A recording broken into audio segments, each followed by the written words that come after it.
यति बेला हामी रेडियो आँधी खोलाको स्टुडियोबाट प्रत्यक्ष बोलिरहेका छौँ। साथै अनलाइन श्रोताहरूले हामीलाई www.radioaadhikhola.org लगइन गरेर संसारभरबाट पनि प्रत्यक्ष सुन्न सक्नुहुनेछ। र फेसबुक मित्रहरूलाई लक्षित गरेर कार्यक्रमलाई फेसबुक मार्फत पनि हामीले प्रत्यक्ष प्रसारण गर्ने जमर्को गरिरहेका छौँ। रेडियो आँधी खोलाबाट एसईई परीक्षाको अन्तिम तयारीमा जुटिरहनुभएका विद्यार्थी भाइ बहिनीहरूलाई लक्षित गरेर प्रसारण गरिने क्रम मिसन एसईईमा प्राविधिक कक्षबाट भाइ ख्यामसँगै म टिकराजको यहाँलाई हार्दिक स्वागत छ।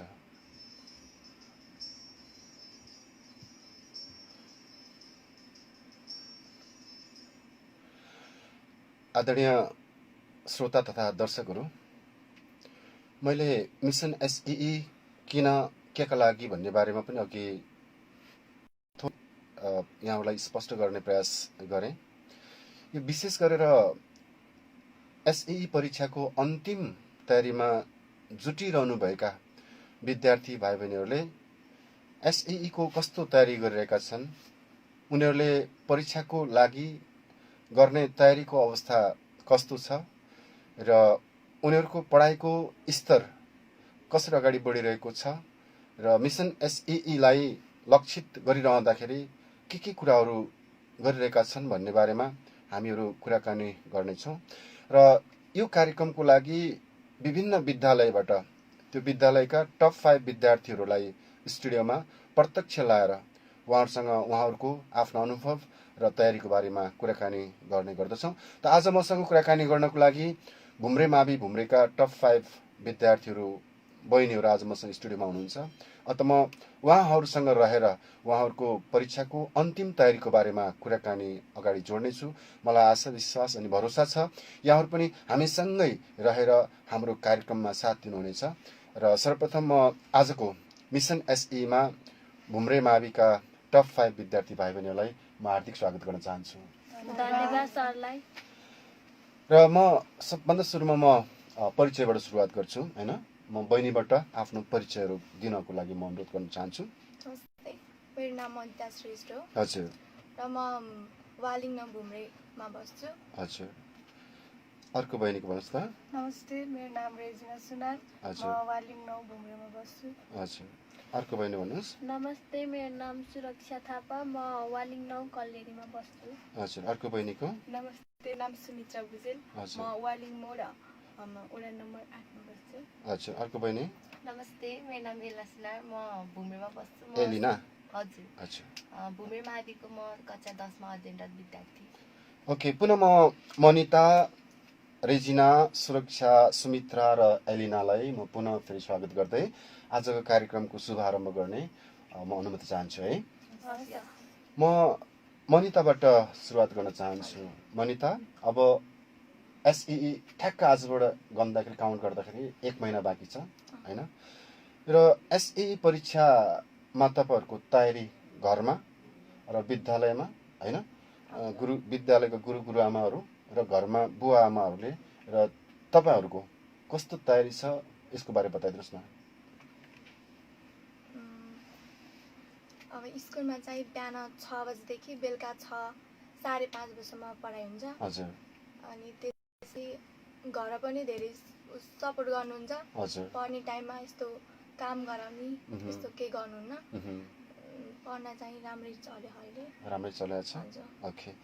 रेजिनाजी के भन्नुहुन्छ, घरको स्कुलको वातावरणहरू हैन, अनि तपाईँको तयारीको बारेमा के भन्नुहुन्छ? स्कुलमा त सबै टिचरहरूले हामीलाई पढाइरहनु भएको छ। हामीलाई धेरै पढो भन्नु पर्दैन, हामी आफै पनि पढिरहेका छौँ। एसई नजिक आएको कारणले गर्दा हामी धेरै जसो पढ्नै पर्ती छौँ। बुबा आमाहरूले पनि पढो भन्नु पर्दैन, हामी आफै पढ्न खोज्छौँ, आफैले पढिरहेका छौँ। एसई अलि नजिक आउँदैछ, हामी पनि बिहान 5 बजेदेखि बेलुका 10-11 बजेसम्म पढिरहेका हुन्छौँ। हजुर। ओके, अब सुरक्षा चाहिँ के भन्नुहुन्छ, तपाईँको आफ्नो तयारीको बारे बताइदिनुहोस् न। धन्यवाद सरलाई। मेरो विचार प्रस्तुत गर्न दिएकोमा म बिहान 5 बजेदेखि बेलुका 10-11 बजेसम्म निरन्तर अध्ययन गर्छु। बेलुका घर गएर गुरुआमाले पढाएको कुरा रिपिट गरेर आफूले नजानेको कुनै कुरा सर म्याडमहरूसँग आएर सोध्छु। मम्मी बाबाले नि घर पढ्ने वातावरण सिर्जना गरिदिनुहुन्छ, जसको कारणले मलाई पढ्न सहज हुन्छ। गुरुआमाले नि सोही अनुसार वातावरण मिलाइदिनुहुन्छ र मेरो एसईको परीक्षा कडा मेहनत साथ सुरु भइरहेको छ। ओके बहिनी सुमित्रा। धन्यवाद सरलाई। हजुर के अरे बिहान हामी हाम्रो एससीको तयारीका लागि हामी बिहान 5:30देखि 5:30 समयसम्म विद्यालयमा रहन्छौँ। त्यसपछि घर पनि मैले धेरै पढ्छु। अनि के अरे मैले घर पनि टाइम टेबल अनुसार विषयहरू अध्ययन गरिरहेको हुन्छु र एससीको तयारी राम्रो चलेछ हैन। अब एलिनाले भनिदिनुहोस् न तपाईँको घरको वातावरण हैन अनि तपाईँको आफ्नो तयारीको बारेमा कस्तो चलिरहेको छ तिमीलाई? धन्यवाद सरलाई। साथीहरूले भने जस्तै स्कुलमा त 6 बजेदेखि 5:30 बजीसम्म पढाइ हुन्छ। म चाहिँ बिहान 4 बजे उठेर र बेलुकी 11 11:30 बजीसम्म आफ्नो पढाइ अगाडि बढाउँदैछु। अब म क्लास 10 को स्टुडेन्ट भइसकेपछि मैले आफ्नो पढाइलाई धेरै प्रायोरिटी दिएको छु। मेरो फ्यामिली चाहिँ निकै सपोर्टिभ हुनुहुन्छ। पढ भन्नुहुन्छ। पढाइमा त्यस्तो खर्च गर्न कुनै पनि अवरोध ल्याइदिनुहुन्न र मलाई पढाइमा निकै सपोर्टिभ र स्कुलले पनि त्यस्तै वातावरण सिर्जना गरिदिएको हुँदा हामीलाई सबै कक्षा 10 का सबै विद्यार्थीहरूलाई निकै सहज भएको छ। हाम्रो कोर्सहरू त अब सकिसकेको छ। हामीलाई चाहिँ कोचिङ क्लासलाई ट्युसन क्लासलाई हामीलाई जुन अप्ठ्यारो हुन्छ त्यसलाई पुरै सहज रूपमा बताइदिनको लागि शिक्षकहरूले पहिला हामीलाई प्र्याक्टिस गराउनुहुन्छ। त्यसपछि चाहिँ हामीले नजानेको कुरा शिक्षकहरूलाई सोध्छौँ अनि उहाँले सबै सल्भ गरिदिनुहुन्छ, हामीलाई बुझाउनुहुन्छ। जसले गर्दा हामीलाई अझै पनि एससी परीक्षा राम्रो गर्छौँ कि भन्ने आश चाहिँ सबैलाई छ जस्तो लाग्छ मलाई। ओके जस्तै तपाईँहरूले यति बेला एकदमै मेहनत गरिराख्नु भएको छ हैन। जस्तै बुवा आमाले पनि यति बेला मेरो नानी अब एसईको चाहिँ परीक्षाको अन्तिम तयारी गर्दैछ भने त्यति नै मेहनतहरू गर्नुभएको छ हैन। स्कुलतिर फर्केर हेऱ्यो भने गुरुआमाहरूले पनि तपाईँहरूको लागि एसईको लागि भनेर ठुलो मेहनत गरिराख्नु भएको छ हैन। यति बेला तपाईँहरू साँझ अब कति बेला सुत्ने समय म्यानेज गर्नु भएको छ हैन अनि बिहान चाहिँ कति समयमा चाहिँ तपाईँहरू उठ्नुहुन्छ? म फेरि पनि मनिताबाट सुरुवात गर्छु। म 4 बजे उठ्छु अनि त्यसबाट 4 बजेपछि 5 त्यस्तै कति बजीसम्म पढेर अनि ड्रेस लगाएर अनि स्कुल जान्छु। अनि स्कुलमा त त्यस्तै 5:30 बजीसम्म पढाइ हुन्छ। अनि घर गएर अनि 6, 7, 8 बजेबाट अनि म पढ्न स्टार्ट गरेर 11, 11:30 बजीसम्म पढेर बस्छु। 11:30 बजीसम्म पढ्नुहुन्छ? हजुर। त्यसपछि अनि चाहिँ सुत्ने तर्खरमा लाग्नुहुन्छ हैन। रिजना के छ तपाईँको डेली रुटिन? बिहान साँझ सुत्ने र अनि बिहान उठ्ने? मेरो नि साथीले भने चाहिँ बिहान 4 बजे उठ्छु अनि त्यसपछि अनि एकछिन पढ्छु अनि पढेर अनि ड्रेस लगाएर अनि स्कुल जान्छु। अनि स्कुलमा बेलुका 5:30 बजीसम्म पढाइ हुन्छ। अनि त्यसपछि घर गएर अनि ड्रेसहरू फेरेर अनि खानासाना खाएर अनि 8 बजेबाट पढ्नु स्टार्ट गर्छु। सुमित्रा हजुरको के छ? सुरक्षा सर मेरो चाहिँ म 5 बजे उठ्छु किनकि म अलि यति बेला अनहेल्दी छु। म आफ्नो स्वास्थ्यलाई ख्याल राख्दै यति बेला सकिरहेको छैन, पछि निरन्तर दिनेछु। 5 बजे उठेर आफ्नो नियमित क्रियाकलाप गरेर विद्यालय जान्छु। अनि विद्यालय गएर पढिसकेपछि 5:30 बजे छुट्टी भएपछि म कतै पनि आफ्नो अमूल्य समय नगुमाइकन आफ्नो घर गएर फ्रेस भएर खानासाना खाएर 8:30 बजीसम्म आफ्नो दैनिक क्रियाकलाप भ्याएर पढाइतर्फ निरन्तर लाग्छु र 10 बजेपछि सुत्छु। ओके एसईको यो चाहिँ मुखैमा आएर हैन मेरो अलिक अनहेल्दी छु, स्वास्थ्य ठिक छैन भन्दै हुनुहुन्छ है। खास के प्रब्लम छ तपाईको त्यस्तो? मलाई अलि निमोनिया हुन्छ अनि त्यस कारणले मम्मी बाबाले नि राम्रोसँग आफ्नो हेल्थ राम्रो गर्दै पढाइप्रति नि त्यति नै जागरुक भऊ, स्वास्थ्य नै धन हो। ओके सुरक्षा take care of your health है। अझै पनि राम्रो ख्याल गर्नुहोस्। म सुमित्रातिर फर्केँ। सुमित्राले बताइदिनुहोस् साँझ सुत्ने समय हैन अनि बिहान उठ्ने समय हैन अरू साथीहरूले भने चाहिँ म पनि सधैँ बिहान 4 बजी उठ्ने गर्छु। हजुर। अनि म उठिसकेपछि पहिला हात मुख धोएर फ्रेस हुन्छु। हजुर। त्यसपछि म पढ्न बस्छु। हजुर। अनि पढेर सकेपछि म नास्ता गरेर स्कुल ट्युसन कोचिङ क्लास जान्छु। हजुर। त्यसपछि ट्युसन कोचिङ क्लासहरू पढेपछि बिहान 6 बजीबाट बेलुका 5:30 बजीसम्म स्कुलमै हुन्छु। त्यसपछि म घर आउँछु। घर आएर फेरि फ्रेस भएर नास्ता खाएर पढ्न बस्छु। अनि म बेलुका अनि अलिअलि घरमा काममा सघाउने गर्छु आफ्नो प्यारेन्ट्सहरूलाई। त्यसपछि म 8 बजे खानासाना खाएर म पढ्छु। म 12 बजेसम्म बस्छु राति। 12 बजेसम्म बस्नुहुन्छ है? ओके। एलिना, तपाईँको टर्न आयो। म चाहिँ बिहान 3:30 बजीतिर उठ्छु। अनि आधा घन्टासम्म चाहिँ आफू फ्रेस हुन्छु। त्यसपछि 4 बजीबाट आफ्नो पढाइ सुरु गर्छु। 5:30 बजे आफ्नो पढाइ सकेर आफ्नो ड्रेस लगाउने, बुकहरू हाल्ने गर्छु। अनि ठ्याक्क 6 बजेतिर स्कुल हिँड्छु। अनि 6 बजेदेखि 5:30 बजीसम्म त हामी स्कुलमै हुन्छौँ। त्यसपछि 6 बजे घर आएपछि 6:30 बजीसम्म फ्रेस हुन्छु। त्यसपछि फेरि पढ्न लागिहाल्छु। त्यसपछि चाहिँ म 9:30 बजीतिर खाना खान्छु। छिटो खाना खाने भने निद्रा लाग्छ। 9:30 बजीतिर खाना खान्छु र म नि त्यसै 11:30 12 धेरै जस्तो 11:30 बजीसम्म बस्छु। नै कहिलेकाहीँ धेरै हुन्छ नि पढ्न। त्यस्तो हुँदा चाहिँ 12 बजीसम्म बसेर पढ्छु। करिब हामी 11:30 12 बजेसम्म पढ्छौँ र बिहान 4 बजे नै उठ्छौँ। कति घन्टा सुत्नुहुन्छ रे जम्मा? यो हिसाबले 4 घन्टा। 3.5 घन्टा। कस्तो लाग्छ मनिता, यो यात्रा जीवनभर चल्छ यो यात्रा? 12 बजीसम्म पढ्ने र 4 बजे फेरि उठेर फेरि पढ्ने यात्रा, के सोच्नुहुन्छ? त्यो जे गरे नि अब आफ्नो पछि आफूलाई नै राम्रो हुन्छ त्यसले। मैले सोधेको नि जीवन यात्रा भरि नै यो चाहिँ जीवनभरि नै यो रुटिन सदा यस्तै रहन्छ के हुन्छ होला? जसले एन्सर दिएको हुन्छ मलाई बोल्नुहोस्। यो एसईईलाई विशेष गरेर अझ पहिला एसएलसी भन्थ्यो होइन, अहिले एसईई भन्छ क्या। अनि फलामे ढोका आइरोनिकेट भन्ने एउटा भूतको नाम राखिदिएर विद्यार्थीमाथि मानसिक दबाव, प्रेसर होइन दिएको जस्तो लाग्छ क्या मलाई होइन। त्यसैले मैले तपाईँलाई त्यो प्रश्न किन गरेको त भन्दाखेरि अहिले 12 बजीसम्म पढ्नुहुन्छ, 4 बजे होइन उठ्नुहुन्छ।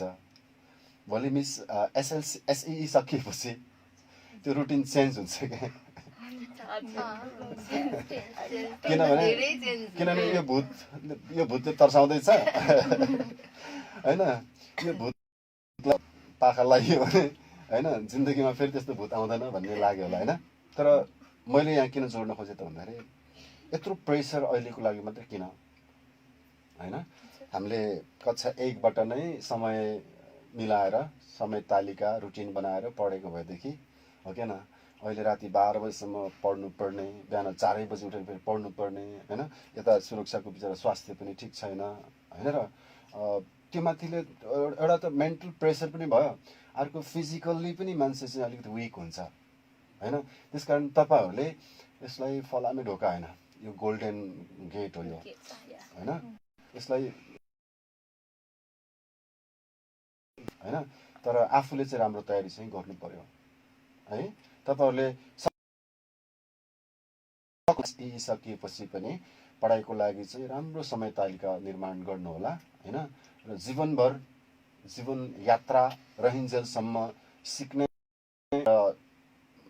सिक्ने प्रक्रियाको कहिले अन्त्य हुँदैन होइन। त्यो कुरो चाहिँ भन्दै म फेरि मनितातिर फर्केँ। यति बेला तपाईँहरूले खानपानमा ठिकै राम्रै देखाम। जङ्क फुडहरू त्यति अलाउड छैन। अलिअलि छ होइन। रेजिना मजाले हाँस्छु भन्नुहोस् त, खानेकुराहरूमा कति सतर्क हुनुहुन्छ तपाईँहरू? त्यही जङ्क फुड खासै खाइँदैनौँ। खासै खाइँदैन, अलिअलि भेट्दा छोडिँदैन। त्यस्तो भेट्दा छोड्दैन त होइन, खाँदैनौँ। अनि त्यही घरको खानाहरू खान्छौँ। अनि धेरै खानालाई पनि उस गर्नु हुँदैन, खानुपर्छ आफ्नो स्वास्थ्यको लागि। सुरक्षाजी के भन्नुहुन्छ? खानपानमा कतिको सतर्कता अपनाउनुहुन्छ? म जङ्क फुड खासै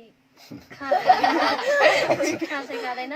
हामी अब 10th क्लास पढेकोलाई नि थाहा हुन पर्छ कि जङ्क फुडले हाम्रो हेल्थलाई कस्तो असर गर्छ। तर फेरि त्यस्तै फेरि एकदम मन जान्छ नि त। अब हामी देशको जिम्मेवार व्यक्ति हुने मान्छे त्यस्तो बिग्रन हुँदैन। र म फलफुलहरू के अरे दाल भात तरीहरू मिलाएर खान्छु। Okay okay. बहिनी सुमित्रा? म पनि साथीहरूले भने जस्तै त्यस्तो जङ्क फुड खाँदिनँ। कहिलेकाहीँ मात्रै झुकिन्छ। घरमा मम्मी बाबाले पनि खाना खानुहुन्न भन्नुहुन्छ। होटलको पनि त्यति ताजा हुँदैन, त्यहाँ पनि बासी हुन्छ। त्यसैले म होटलको त्यसै खासै खाँदिनँ, म घरै खान्छु। ओके। एलिना? मेरो खानाको चाहिँ मेरो प्यारेन्ट्सहरूले चाहिँ धेरै गर्नुहुन्छ।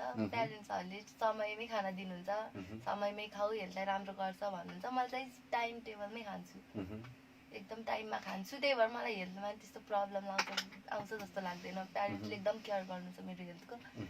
त्यही भएर मेरो उसलाई एजुकेसनलाई पनि एससी एक्जामिनेसनलाई पनि त्यस्तो असर पर्छ जस्तो त लाग्दैन। पानी कति पिउनुहुन्छ तपाईँहरू? मैले स्प्राइटको बोतलको 2 बोतल खान्छु दिनमा। स्प्राइटको बोतल भनेको कति? त्यो स्प्राइटको बोतल यत्रो मिडियम 1.5 लिटर हुन्छ होला है त्यसमा। टोटल 3 लिटर पानी। स्कुल आउनु बिहान स्कुल आउनुभन्दा तताएर खान्छु 2 गिलास। हजुर। अनि स्कुलमा नि तातो पानी उपलब्ध गराउनु भएको छ। स्कुलमा नि तातो पानी खान्छौँ, घरमा नि तातो पानी। रेजना अलि पानी पिउनुहुन्न क्या? पिउँछु। हजुरको फेस हेर्दा पानी कम पिएछ देखेँ मैले। मन्ता कति पिउनुहुन्छ पानी? पानी 2 लिटर दिनमा कम भएन? 5 लिटर भन्नुहुन्छ डाक्टर साहबले होइन? त्यस कारण हामीले पानी युनिभर्सल सल्भेन्ट हो क्या त्यो होइन? सबै कुरा घोल्न सक्ने पानी हो होइन? त्यस कारणले पानी प्रशस्त पिउँ भने एकातिर शरीरको सबै विकारका वस्तुहरू घोल्ने काम पनि गर्छ होला होइन, जहाँसम्म लाग्छ होइन? र अर्कोतिर हाम्रो शरीरलाई स्वस्थ राख्न पनि त्यसले ठुलो एउटा रोल प्ले गर्छ होइन? त्यसैले म भन्ने गर्छु पानी प्रशस्त पिउनुहोस् होइन? तर एकैपटक नपिउनुहोस्। फेरि त्यसको एकपटकैमै पानी घट पिउनु भयो भने त्यसले फेरि किडनीमा केही प्रब्लमहरू ल्याउन सक्छ। त्यो आफ्नै होइन प्रक्रियामा चल्ने हो नि त्यो पनि होइन? र हामीले बढी खाइदिँदाखेरि उसलाई प्रेसर पनि पर्न सक्छ होइन? टाइम एन्ड अगेन टाइम मिलाएर पानी चाहिँ आधी घन्टा अथवा चाहिँ होइन त्यो समयमा चाहिँ मिलाएर पिउनुहोस्। र कम्तीमा पनि 4 देखि 5 लिटर पानी दिनमा पिउनुहोस्। तपाईँको स्वास्थ्य चाहिँ मेन्टेन हुन्छ है। म यही सजेस्ट गर्न चाहन्छु। अब म तपाईँहरूको विषयगत केही कुराहरू गर्छु। यो स्पेसिफिकेसन ग्रेड अथवा नेपालीमा विशिष्टीकरण तालिका जुन चाहिँ परीक्षाको ऐना हो, जसको बारेमा राम्रो अध्ययन गरिसकेपछि परीक्षा हाम्रो लागि हाउगुजी पनि होइन, हाम्रो लागि डर त्रास भए पनि केही रहँदैन होइन? किनभने त्यसको तयारीबाट हामीलाई यो विषयको प्रश्न यस्तो खालको आउँछ, यति मार्क्सको आउँछ, यो पाठबाट यो इकाइबाट यति आउँछ, यस्तो खालको प्रश्न आउँछ, भेरी सर्ट यति आउँछ होइन? अनि संक्षिप्त यति आउँछ, लामो यति आउँछ भन्ने कुरा त्यसले हामीलाई ऐना जस्तै छर्लङ्ग पारिदिएको हुन्छ र परीक्षा हलमा जानलाई हामीलाई सहज पनि हुन्छ होइन? ल भनिदिनुहोस् न तपाईँहरूमध्ये कसैले मलाई कुन विषयको स्पेसिफिकेसन ग्रेडको बारेमा तपाईँलाई कति ज्ञान छ भन्ने कसले भन्नुहुन्छ मलाई? एजुकेसनको चाहिँ लङ क्वेसन युनिट 5 र 7 बाट आउँछ। क्वेसनहरू पर युनिट आउँछ। त्यसपछि चाहिँ 5 मार्क्सको क्वेसन पनि 8 र 10 युनिटबाट एउटा, नयाँ भने अरू सब पर युनिटबाट आउँछ। अरूले के भन्नुहुन्छ कुनै विषयको बारेमा? नेपाली, इङ्ग्लिस, म्याथ, साइन्स हैन?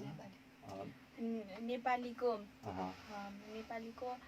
अब यस्तो व्याख्या सप्रसङ्गहरू अनि लङ क्वेसन 8 नम्बरको हुन्छ जो त्यो लङ क्वेसन खास गरी यस्तो कविताहरू अनि जीवनीहरूबाट आउँछ अनि यस्तो सर्ट क्वेसनहरू त अब बुकबाट त्यस्तो खासै आउँदैन प्यासेज दिएरै आउँछ जीवनी लेख्न आउँछ प्यासेज दिन्छ प्रश्न उत्तर हैन अनि निबन्ध र चिठीमा चुज गर्ने हुन्छ कथा बनाउन आउँछ अनि जीवनी र कथा त जोडा मिलाउन आइसक्छ जस्तै ग्राममा वाक्यमा प्रयोग गर्नुहोस् अनि तेस्रोमा शुद्धसँग शुद्ध पारी लेख्नुहोस् चौथोमा पदवर्ग छुट्याउनुहोस् पाँचौँमा व्याकरण त्यस्तै आउँछ ओके मलाई अब कसरी भनिदिनुस् न इङ्ग्लिसको कसरी आउँछ कस्तो खालको क्वेशन्सहरु आउँछ फर्स्टमा पोएम अनि अन्तिम प्यासेज अनि सिन प्यासेज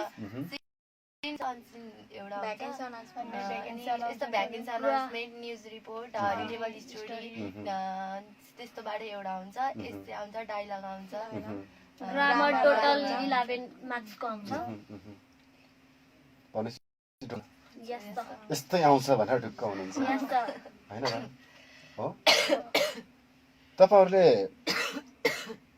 एसई को हिजो त असेसमेन्ट टेस्ट भन्छ अथवा अचिभमेन्ट टेस्ट भन्छ हैन पहिला सेन्टअप भन्थे हिजो सेन्टअप भन्न अलि नपाइने अरे हैन जे टेस्ट होस् हैन हामीले एसई को अगाडि दिने गर्छौं हो के न आज मैले तपाईहरुलाई एसई भन्दा अघिल्लो तपाईको अचिभमेन्ट टेस्टमा तपाईहरुको चाहिँ कस्तो परफर्मेन्स कस्तो भयो हैन त्यसमा तपाईले कति मार्क्सहरु लिएर उत्तीर्ण गर्नुभयो अब तपाईहरु टप 5 भएर आइसक्नु भयो हैन र भनेपछि मैले मनिताबाट सुरु गर्छु हैन कति जीपीए अथवा कति के भन्छ त्यसलाई ग्रेड हैन के प्राप्त गर्नुभयो मेरो B+ आएको B+ अनि पर्सेन्टेज कति भेट्छ पर्सेन्टेज तपाईको पर्सेन्टेज भन्नु त B+ त हैन धेरै मार्जिन हुन्छ त्यहाँ 74.85% हैन के छ अब एसई नजिक एक महिना छ त्यसमा के टार्गेट राख्नु भएको छ कति बढ्छ या ए ल्याउने तपाईको टार्गेट छ हैन रेजिना तपाई के भन्नुहुन्छ मेरो पनि त्यही B+ को हाराहारी हो B+ को हाराहारी हो मतलब के अघि जङ्क फुड खासै खाइदैन भने जस्तै हो B+ हो मेरो पनि टार्गेट ए ल्याउने नै छ ए ल्याउने टार्गेट छ हैन म सुरक्षातिर फर्के मेरो B+ 78.73% आको हजुर मेरो टार्गेट A+ छ तर स्वास्थ्यले के भन्छ सादा जीवन उच्च विचार ओके सुमित्रा जी हजुर अहिलेको मेरो टेस्टमा 82.87% आएको हजुर मेरो टार्गेट भने मैले A+ लिएर आउने हो त्यसको लागि मैले धेरै तयारी पनि गरेको छु हजुर मैले आशा छ लिएर आउँछु ओके एलिना जी मेरो चाहिँ A जो आएको 86.75 आएको थियो पर्सेन्ट प्र्याक्टिस त निकै छ मेरो आशा अनुसार चाहिँ A+ ल्याउने सोचमा छु A+ ल्याउने तपाईको टार्गेट हैन ओके अब यसरी जाउँ न अब तपाईहरु आजको विद्यार्थीहरु भोलिको यो देशको राष्ट्र निर्माताहरु पनि हो तपाईहरुको आजको मसँग स्टुडियोमा बसिरहेका यी 5 जना नानीहरुमा मैले अनुहारमा के देख्छु भने भोलि तपाईहरु यो देशको राष्ट्रपति पनि हो तपाई यो देशको भोलिको प्रधानमन्त्री पनि हो हैन तपाईहरु भोलिको यो देशको के भन्छ त्यसलाई चीफ जस्टिस पनि हो हैन स्पिकर अफ द हाउस पनि हो तपाईहरु हैन शिक्षा मन्त्री पनि हो तपाईहरु हैन उद्देश्य मैले जहिले पनि क्लास कोठामा जाँदाखेरि म त्यही भन्छु बच्चाहरुलाई म आज मेरो प्रधानमन्त्री भोलिको प्रधानमन्त्रीको कक्षा पढाउँदै छु हैन तपाईहरु भोलि आफ्नो सपनाहरु के छन् हैन सपनाको बारेमा कुरा गरौँ न मैले सपना भनेको लक्ष्य है मन्ताजी मेरो लक्ष्य चाहिँ होटल म्यानेजर भन्ने किनकि यहाँ नेपालमा धेरै पर्यटनहरू आउँछन् अनि त्यो पर्यटनहरूले आफ्नो वहाँको वातावरण आफ्नो बस्ने देशको वातावरण अनुसार यहाँ बासहरू यस्तो खानाहरू पाइरहेका छैनन्। त्यसको लागि म यहीँ नेपालमै उनीहरूलाई सुहाउँदो वातावरणको किसिमको बास जस तपाईँले राम्रो लक्ष्य लिनु भएको छ क्या। तर कुनै पनि टुरिस्ट, कुनै पनि पर्यटक चाहिँ आफ्नै देशको सबै कुराहरू फिल गर्न आउँदैन क्या। घुम्नु भनेको त नयाँ अनुभवहरू गर्नु हो नि त होइन र। तपाईँ होटल म्यानेजरबाट नेपालका एकदम युनिक होइन कुराहरू तपाईँको होटलमा होइन त्यो पर्यटकले चाहिँ देख्न पाओस्, खान पाओस् होइन। यसको साथसाथै उहाँको पनि उनीहरूलाई वातावरण मिलोस् भनेको न है। तपाईँहरूलाई मैले भने नि त they come to have new test क्या है।